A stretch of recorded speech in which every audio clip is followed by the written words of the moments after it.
No.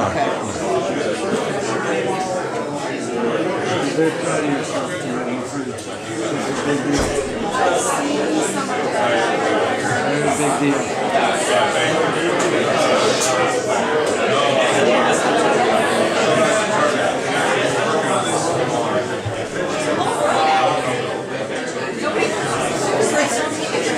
Yeah, but she's like this. See, guests are coming in. That's fine. I'm still walking with my glasses. Yes, I understand that problem.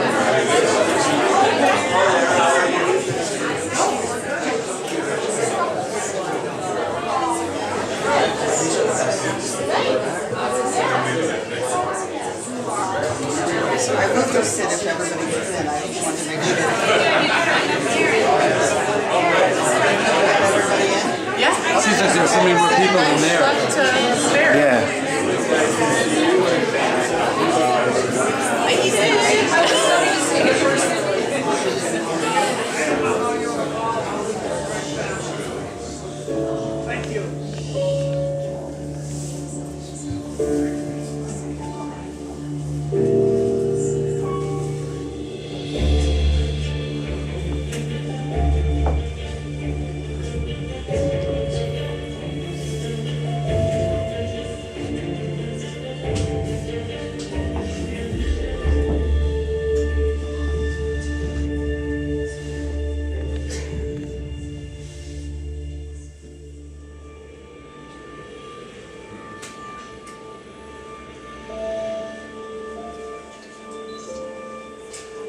When I came to Chicago, I couldn't handle my past. The Holocaust happened to my family. It happened to 6 million people, but it didn't happen to me.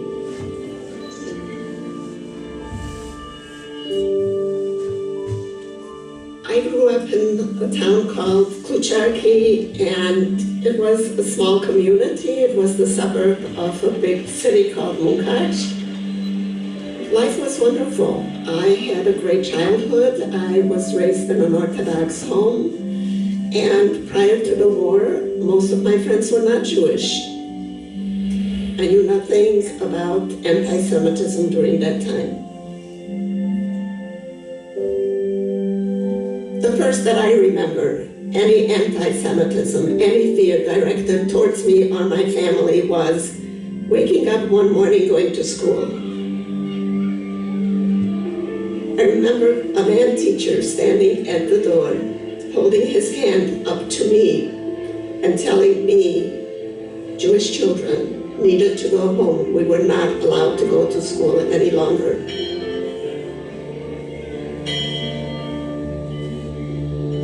Before we were taken into the ghetto, it was during the last days of Passover.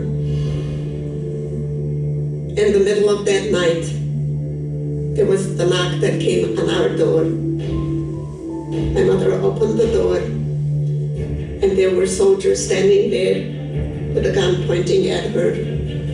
We were told we had 15 minutes to gather our clothes, to take whatever we could carry, and we were going to be relocated.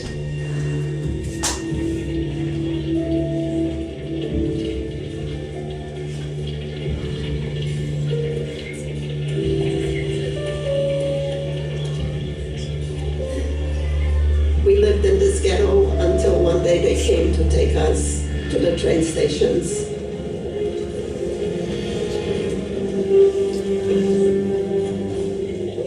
We did not know where we were going. We were pushed in to this boxcar and the door locked from the outside.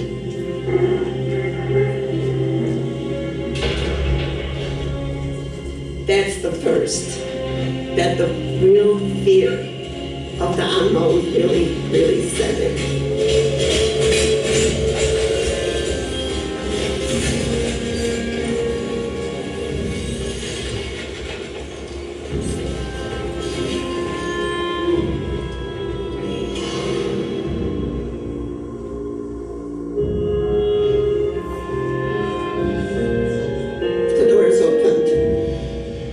Most of the people in my community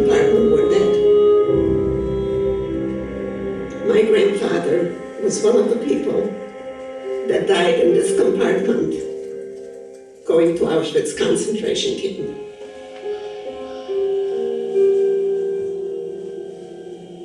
When I got on this train, I was not quite 13. I lined up with adults. Then they called age, and I told my mother she was in the wrong line. She went into a different line. When I asked several hours later when I would see my mother, they pointed to the smoke. This has been a heavy burden to carry.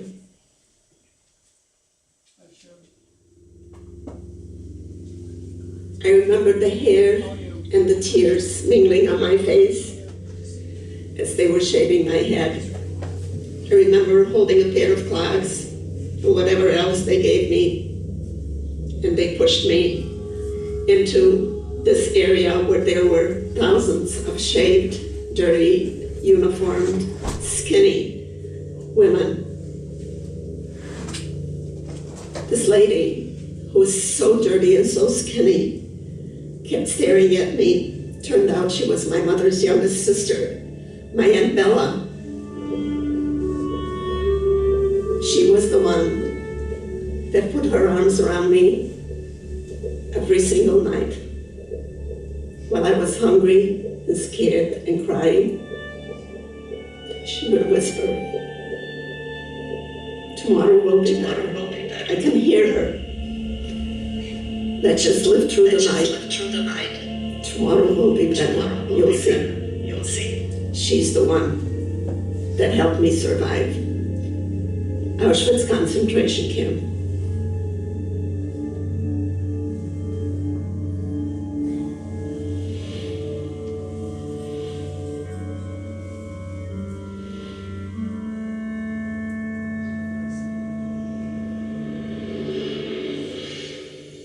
We were doing slave labor in this factory, and there were 600 of us, 600 women, and I was the youngest. There was hardly any food, hardly any rest.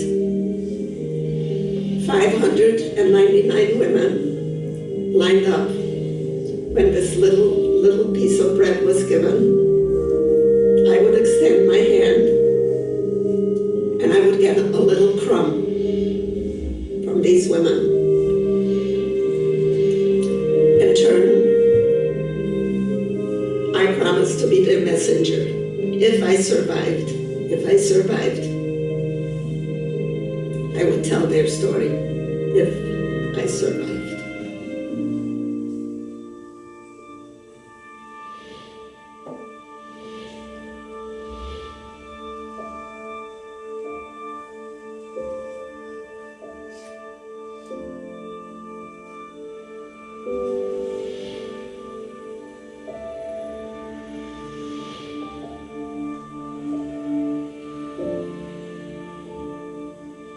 After I was here for many years, I would not associate with any survivors.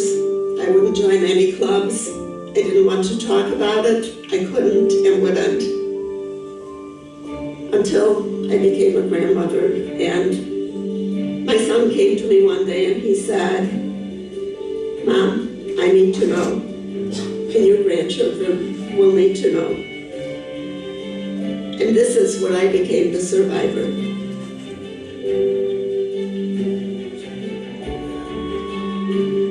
I had a promise that I needed to keep. But the rest is up to you, humanity, to learn from our past so that this does not happen to anyone ever again. I have so much more to tell you, so please ask me questions.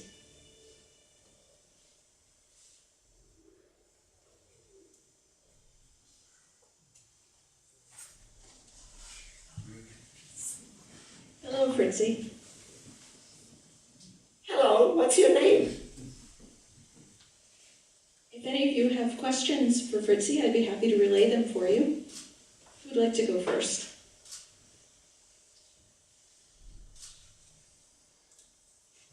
anyone feeling brave tonight? Yes, please. What was it like to come to the United States? What was it like to come to the United States?